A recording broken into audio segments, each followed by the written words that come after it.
This is Corryn La Rue with the American Ag Network, and today I am here with Jerrod Ralston, Pioneer Field Agronomist. Jerrod, tell me about how your year's been going.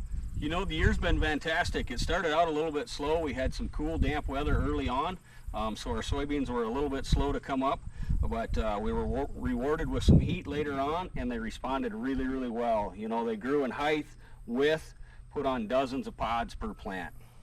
And looking at the 2025 growing season, I mean, what are some things that have surprised you most?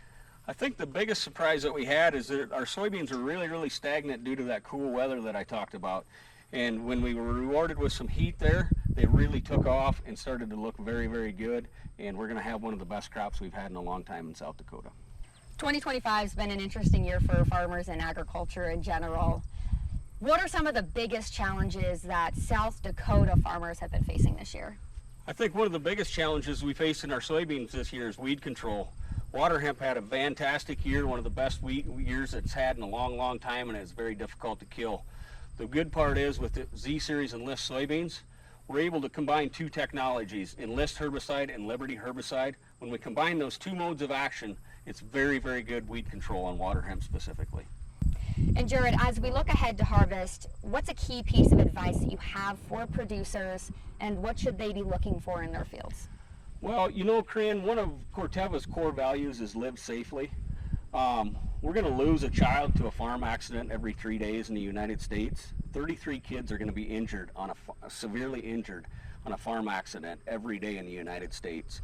We're going to have some really busy days and long nights coming up. So I really think that we need to be thinking about farm safety during this time so we can get everybody home safely. And for growers already thinking about next year, what's the most important consideration they should be making when selecting soybean varieties? So I think one of the biggest considerations they need to think about is weed control systems in some soybeans. So there's really only two major weed control systems left in our soybeans. There's the Enlist system and there's the Extend Flex system. In the Extend Flex system, they only have really one mode of action to use on weeds. And when we do that, we can build some resistance very, very quickly.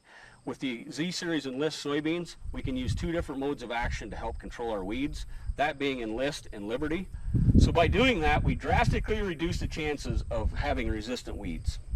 And in 2026, Pioneer as a company will be celebrating its 100-year anniversary. What does that mean to you? You know, celebrating its 100th anniversary is really an awesome achievement.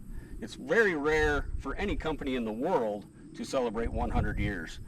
But it's even more rare that Pioneer was born on American soil.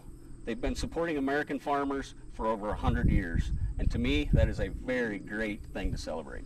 Well, folks, you heard it here from Jerrod Ralston. Thank you so much for joining us today, telling us a little bit about Pioneer, soybeans, and that awesome 100-year anniversary. Absolutely, Corryn. It was my pleasure. It was fun. All right. Well, thanks, folks, for watching. I'm Corryn La Rue with the American Ag Network.